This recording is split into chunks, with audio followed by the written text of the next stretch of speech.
দেখছেন কলকাতা টিভি, আপনাদের সঙ্গে আমি অর্পিতা। শুরু করছি সেরা 10। জুনিয়র ডাক্তারদের দাবি মানল রাজ্য। চিকিৎসায় সেন্ট্রাল রেফারেল সিস্টেম, জুনিয়র ডাক্তারদের কাজে ফেরার আর্জি। মুখ্য সচিবের ঘোষণাকে স্বাগত, তবে 10 দফা দাবি পূরণ পর্যন্ত অনশনের সিদ্ধান্ত জুনিয়র চিকিৎসকদের। মঙ্গলবার প্রতীকী অনশন মিছিল।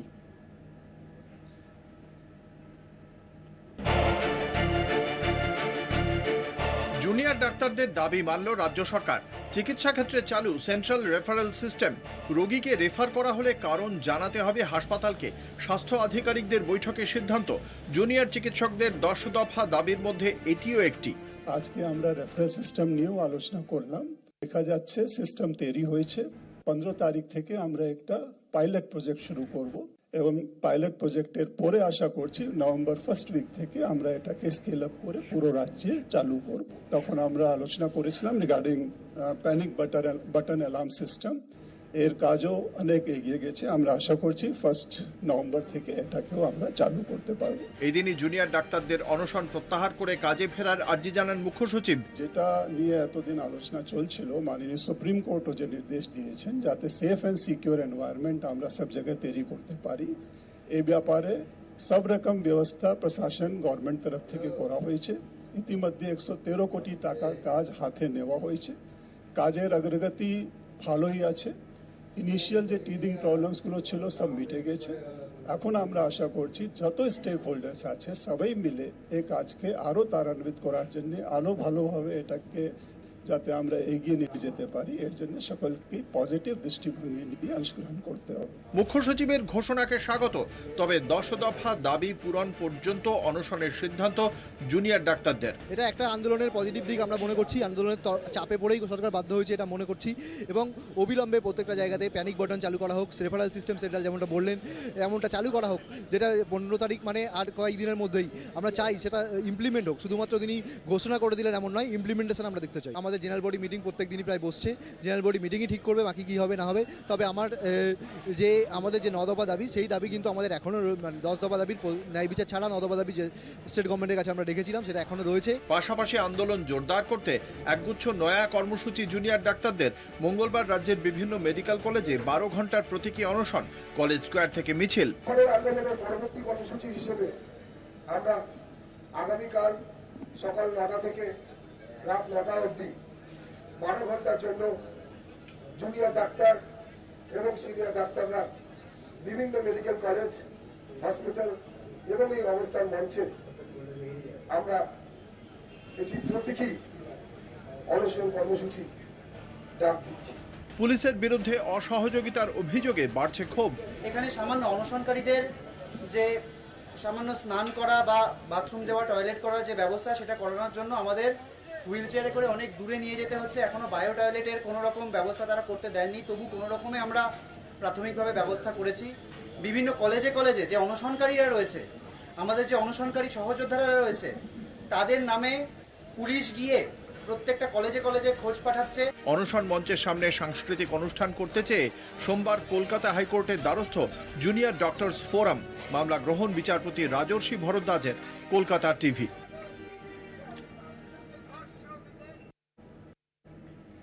কলকাতা পুলিশের হাতে ধৃত সিভিক ভলেন্টিয়ার সঞ্জয় রায় আরজিকর মামলায় ধর্ষক ও খুনি। শিয়ালদা কোর্টে পেশ করা প্রথম চার্জশিটে জানালো সিবিআই, মামলার তদন্তে নেমেই কলকাতা পুলিশ গ্রেফতার করে সিভিক ভলেন্টিয়ার সঞ্জয় রায়কে। আরজিকর কাণ্ডে প্রথম চার্জশিট পেশ। শিয়ালদা কোর্টে প্রথম চার্জশিট পেশ সিবিআই এর। 58 দিনের মাথায় প্রথম চার্জশিট পেশ। চার্জশিটে সঞ্জয় রায়কেই ধর্ষক খুনি বলে উল্লেখ। পুজোর আগে আরজিকরের চিকিৎসক পড়ুয়ার খুন ও ধর্ষণ কাণ্ডের প্রথম চার্জশিট পেশ করল সিবিআই। শিয়ালদা কোর্টে ঘটনার 58 দিনের মাথায় প্রথম চার্জশিট পেশ করে সিবিআই। ধৃত সিভিক ভলান্টিয়ার সঞ্জয় রায়ই ধর্ষক ও খুনি বলে চার্জশিটে উল্লেখ করেছে CBI. 9 August RG Kar medical college হাসপাতালে চেস্ট মেডিসিনের ডিপার্টমেন্টের এক পিজিটিকে ধর্ষণ ও খুনের ঘটনা ঘটে। ঘটনা নিয়ে এখনো উত্তাল রাজ্য। মামলার তদন্তে নেমেই কলকাতা পুলিশ গ্রেপ্তার করে সিভিক ভলান্টিয়ার সঞ্জয় রায়কে। প্রথম থেকেই তদন্ত প্রক্রিয়া নিয়ে কলকাতা পুলিশের বিরুদ্ধে উঠে আসে একগুচ্ছ প্রশ্ন এবং সন্দেহ। পরবর্তী সময়ে কলকাতা হাইকোর্টের নির্দেশে তদন্তের দায়িত্ব যায় সিবিআই এর হাতে। এর মধ্যে একই মামলায় তথ্য প্রমাণ লোপাট, ষড়যন্ত্র করার অভিযোগ ওঠে আরজিকরের প্রাক্তন অধ্যক্ষ সন্দীপ ঘোষ, টালা থানার প্রাক্তন ওসি অভিজিৎ মণ্ডলের বিরুদ্ধে। এই দুজনকেও পরবর্তী সময়ে গ্রেপ্তার করে সিবিআই। আরও বেশ কিছু ডাক্তার এবং প্রশাসকের বিরুদ্ধে এই ঘটনার সঙ্গে যুক্ত থাকার অভিযোগ ওঠে জুনিয়র ডাক্তারদের পক্ষ থেকে। ন্যায় বিচার সহ একাধিক দাবিতে লাগাতার আন্দোলন চালাচ্ছেন জুনিয়র ডাক্তাররা। চার্জশিটের মূল অংশটি প্রায় 213 পাতার। 200 জন সাক্ষীর কথা উল্লেখ করা হয়েছে। সাক্ষ্য প্রমাণের ভিত্তিতে মূল অভিযুক্ত হিসেবে সিভিক ভলান্টিয়ারের কথাই প্রথমে উঠে এসেছে। সিবিআই এর দাবি, সঞ্জয়ই মূলত খুন ধর্ষণের সঙ্গে যুক্ত। তার সঙ্গে অপরদিকে অভিযুক্ত সন্দীপ ঘোষ ও অভিজিৎ মণ্ডলের কথাও চার্জশিটে উল্লেখ করা হয়েছে। সূত্রের খবর, তাতে লেখা হয় এই দুই ব্যক্তি ঘটনাকে লঘু করার এবং তথ্য প্রমাণ লোপাটের চেষ্টা করেছেন। কলকাতা টিভি। জয়নগরে নাবালিকা ধর্ষণ খুনে হাইকোর্টের নির্দেশে জেএনএমে ময়নাতদন্ত।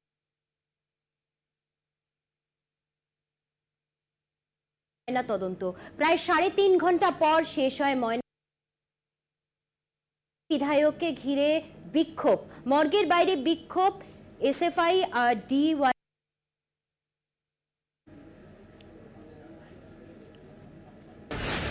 জয়নগরে নাবালিকাকে ধর্ষণ খুনের অভিযোগ। হাইকোর্টের নির্দেশে কল্যাণীর জেএনএমে ময়নাতদন্ত। কড়া নিরাপত্তা বলায় ময়নাতদন্ত শেষ। মোমিনপুরের কাঁটাপুকুর মর্গ থেকে সকাল 8টা নাগাদ দেহ নিয়ে গাড়ি রওনা দেয় কল্যাণী জেএনএম এর উদ্দেশ্যে। সকাল 10টা নাগাদ গাড়ি পৌঁছয় কল্যাণীতে। কাঁটাপুকুর থেকে কল্যাণী প্রায় 70 কিলোমিটার রাস্তা শীতাতপ নিয়ন্ত্রিত গাড়িতে গ্রিন করিডোর করে দেহ আনা হয়। ময়না তদন্তের সময় উপস্থিত ছিলেন বারুইপুরের এসিজেএম, এইমসের চিকিৎসকরা ছাড়াও ফরেনসিক দলের প্রতিনিধিরা। দুপুর 12টায় ময়না তদন্ত শুরু হয়, শেষ হয় বিকেল 3:15 নাগাদ। ময়না তদন্তের ভিডিওগ্রাফি করা হয়। ময়না তদন্তের সময় উপস্থিত ছিলেন মৃত নাবালিকার বাড়ির সদস্যরা। কল্যাণী জেএনএমে হাজির ছিলেন বিজেপি বিধায়ক অম্বিকা রায়। বিজেপি বিধায়ককে ঘিরে শুরু হয় বিক্ষোভ। পাশাপাশি মর্গের গেটের বাইরে ডিওয়াইএফআই ও এসএফআই সমর্থকরাও বিক্ষোভে সামিল হয়।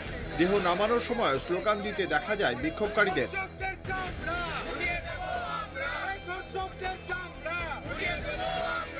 যে ডিমান্ড করা হয়েছিল পোস্টমর্টেম একটা নিউট্রাল ইস্যুর থেকে, মানে স্টেটের ইস্যুর থেকে আমরা সঠিক পাবো না, সঠিক তথ্য পাবো না, কজ অফ ডেথ সঠিক এগুলো পাবো না। সেই জন্যে এইমসের যে ডক্টরস তারা থাকবে এখানে পোস্টমর্টেমের ইয়েতে, তারা করবে। ফরেন্সিক ডিপার্টমেন্টের যে ডক্টরস আছে তারা করবে। এবং এতে পরিষ্কার যে বিচার ব্যবস্থাও জানে এই রাজ্যের থেকে আমরা নিউট্রাল কোনো কিছু আমরা পাই না। প্রশাসনিক ব্যবস্থা একেবারে চরম খারাপ অবস্থা, সেটাই কিন্তু নিদর্শনটা। ময়না তদন্ত শেষে নির্যাতিতার দেহ পরিবারের হাতে তুলে দেওয়ার প্রক্রিয়া শুরু হয়। তবে জয়নগর থমথমে। এলাকায় প্রচুর পুলিশ মোতায়েন। পুলিশি টহলদারি মহিষমারি এলাকায়। এদিকে জয়নগরের ঘটনায় সিবিআই তদন্তের আর্জি জানিয়ে প্রধান বিচারপতির ডিভিশন বেঞ্চে দৃষ্টি আকর্ষণ করেন আইনজীবী অনামিকা পাণ্ডে। ময়না তদন্তের রিপোর্ট আসুক, এ বিষয়ে পরে ভাবা হবে বলেন প্রধান বিচারপতি। কলকাতা টিভি।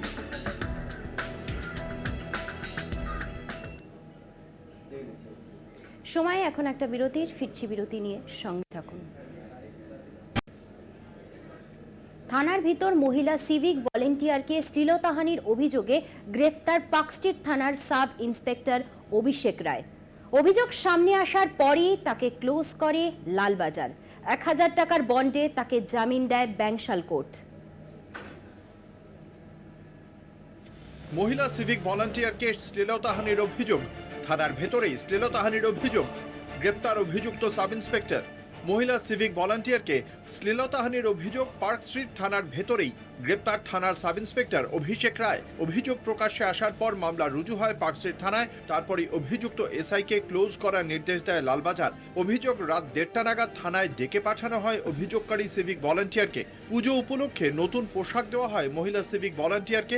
সেই সময় তাকে যেভাবে স্পর্শ করা হয় তা শ্লীলতাহানির শামিল বলে অভিযোগ করেন সিভিক ভলান্টিয়ার। সূত্রের দাবি, তখনই কর্তব্যরত গার্ডকে অভিযোগ করে সিভিক ভলান্টিয়ার, কিন্তু তার অভিযোগে আমল দেওয়া হয় না বলেই দাবি। এরপর সকালে তিনি ডিউটি অফিসারের কাছেও অভিযোগ করলে একই পরিণতি হয় বলে দাবি। এরপর এক আত্মীয়র সঙ্গে মেডিকেল পরীক্ষা করিয়ে ইমেল মারফত কলকাতার police commissioner, joint police commissioner, DC south সহ পুলিশের শীর্ষ কর্তাদের কাছে অভিযোগ করেন তিনি। এরপরই নড়ে চড়ে বসে প্রশাসন। অভিযুক্ত অফিসারের বিরুদ্ধে বিভাগীয় তদন্ত শুরু হয়। এর কোনো ধরনের ওয়ার্কপ্লেস হ্যারাসমেন্ট অত্যন্ত নিন্দনীয়, আনফরচুনেট। শুধু তাই না, এর বিরুদ্ধে কঠোরতম শাস্তি হওয়া প্রয়োজন। কলকাতা পুলিশ অভিযুক্ত এএসআইকে অ্যারেস্ট করেছে। কঠোরতম ব্যবস্থা নেওয়া উচিত। যদি জুডিশিয়াল এনকোয়ারিতে দেখা যায় যে তার ন্যূনতম অপরাধ থেকে থাকে, তার জন্য সর্বোচ্চ পানিশমেন্ট হওয়া উচিত, যাতে আর কোনো দিন এই ধরনের কাজ করার আগে আর কোনো ক্রিমিনাল অন্তত 100 বার চিন্তা করে এবং এই ধরনের কাজ করা থেকে পিছিয়ে আসে বিরত হয়। পুলিশ যেখানে আরজিকর কাণ্ডে প্লেস অফ অকারেন্স কে অল্টার করার কাজ করে, যেভাবে তড়িঘড়ি অটোপসি করে সমস্ত বায়োলজিক্যাল এভিডেন্স মিটিয়ে দেয়, যেভাবে তার বাবা মাকে সম্পূর্ণ অন্ধকারে রেখে তার দাহ সংস্কার করিয়ে দেয় অত্যন্ত দ্রুততার সঙ্গে, যেখানে পুলিশ এফআইআর করতে শাসক দলের নির্দেশে দেরি করে, সেখানে পুলিশও তো সমাজ বিরোধীদের মতো ভয়মুক্ত হয়ে গেছে। বিকৃত মনস্ক কোনো মানুষের এই কাজের জন্য তো আপনি মুখ্যমন্ত্রীকে দায়ী করতে পারেন না, বা কেউ, আমরা তো এই কথা বলছি না। কিন্তু সামগ্রিকভাবে তৃণমূল কংগ্রেস যে ব্যবস্থা তৈরি করে দিয়েছে, এভাবে প্রশাসন চালিয়েছে, এ ধরনের ঘটনা কিন্তু বাড়বে। এটা অত্যন্ত দুর্ভাগ্যজনক। এই গ্রেপ্তারটা আরেকটু আগে হলে ভালো হতো। বিএনএসের 74 ধারায় শ্লীলতাহানির অভিযোগ দায়ের হয় অভিষেক রায়ের বিরুদ্ধে। পরে 1000 টাকার বন্ডে তাকে জামিন দেয় ব্যাংকশাল কোর্ট।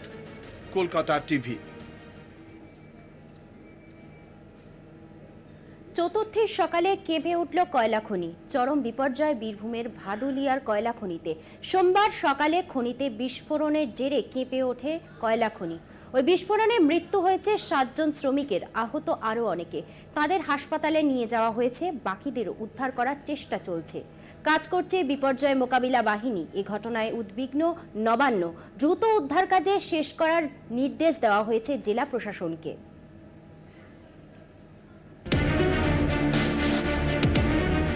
সোমবার সকালে সিউড়ির গঙ্গারামচক কয়লাখনি থেকে কয়লা উত্তোলনের জন্য বিস্ফোরণ ঘটানো হয়, কিন্তু ভেতরে শ্রমিকরা যে কাজ করছিলেন তা খেয়াল ছিল না কারো। শ্রমিকরা খনির নিচে চাপা পড়ে যান। প্রথমে 5 জনের দেহ উদ্ধার হয় সেখান থেকে, পরে আরও 2 জনকে মৃত অবস্থায় উদ্ধার করা হয়েছে।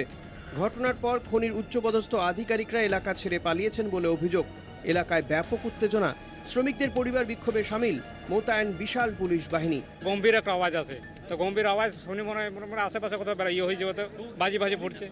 তো তারপর কিছুক্ষণ পরে একটা খবর আছে যে মাইনাসে ব্লাস্টিং হয়েছে, 4-5 জন মারা, ওই জন্য আমরা দেখতে আসি। ঘটনার জেরে ছিন্ন ভিন্ন হয়ে গিয়েছে শ্রমিকদের দেহ।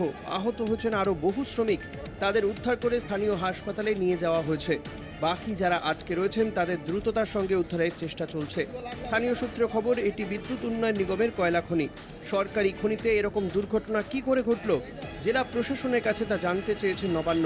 মুখ্য সচিব মনোজ পান্থ জেলা শাসকের সঙ্গে ফোনে কথা বলেন।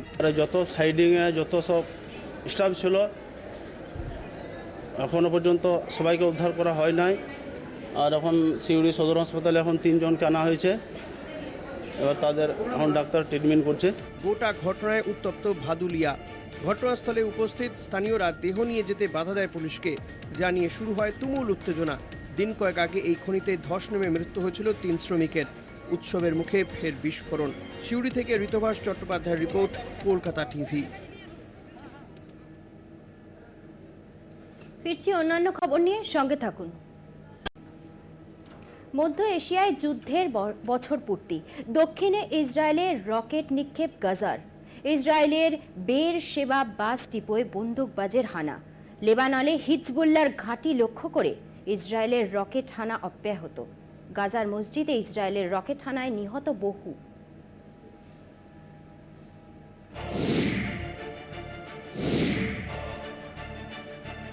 এখনও গাজায় ধ্বংসলীলার ছাপ যেখানে সেখানে। 7ই অক্টোবর 2023 থেকে 7ই অক্টোবর 2024 সংঘাতের এই এক বছরে বদলেছে গাজা প্রদেশের চেহারা।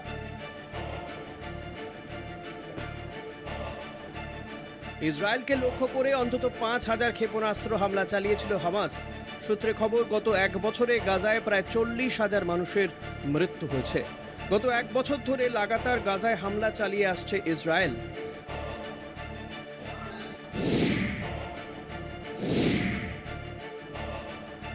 এয়ার স্ট্রাইক থেকে শুরু করে সার্জিক্যাল স্ট্রাইক, একের পর এক আঘাত হেনেছে আইডিএফ, যাতে গাজার 66% বাড়ি ধ্বংস হয়ে গিয়েছে। একটি হচ্ছে ইসরায়েল, আরেকটি হচ্ছে মার্কিন যুক্তরাষ্ট্র।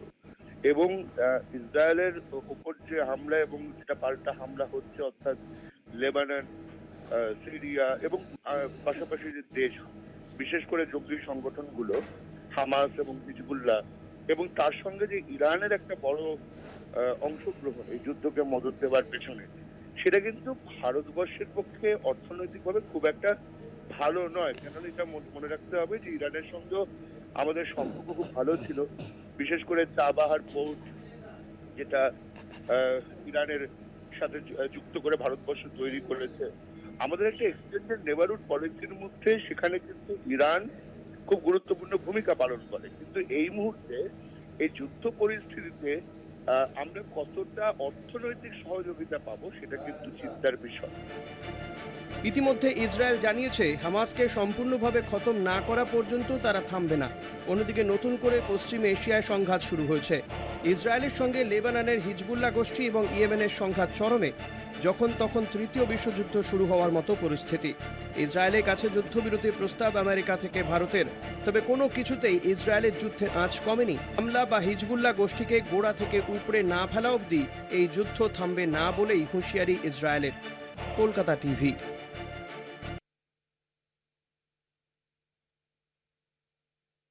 দেখতে থাকুন কলকাতা টিভি, রাত দিন 7 দিন।